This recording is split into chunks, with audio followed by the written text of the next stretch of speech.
been unwell already, and when she was taken into hospital, she was in for just over 2 weeks, and she didn't have coronavirus. She didn't pass away from coronavirus. It was unfortunately her kidneys, and that meant over those 2 weeks that she was in, it meant that we couldn't see her.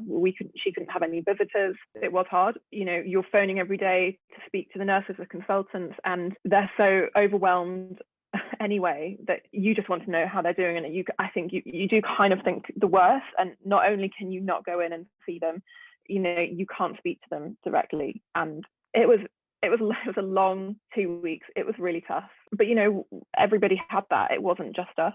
Everybody that was in hospital, unfortunately, because of the government guidelines and restrictions, couldn't have a visitor. It's hard. You are all in this together. It just felt a lot harder, and you know, that separation was just, I think, really amplified.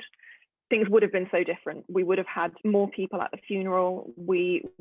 Everybody would have been able to be inside the chapel. Unfortunately, at the time of my nana's funeral, we could only have 10 people inside, and if you weren't in a household or bubble, that meant you had to sit 2 meters away. And just that natural, you know, wanting to give someone a hug or to comfort them and hold their hand, you're not able to do. And, you know, it meant two of my brothers couldn't be inside the chapel when the funeral was happening. They had to wait outside. And it meant that you're just, I don't think, able to grieve properly. We also meant we couldn't have a wake, which we would have loved to have really celebrated with people and to just, you know, raise a glass for Nana, and it meant that we couldn't do it, and it feels so cruel. So I think there's definitely something in that. You know, I had friends who lost someone, or you know, knew someone that passed away, and it really feels like you've had something so precious taken away from you. So yeah, things would have been very different had we not been in a lockdown.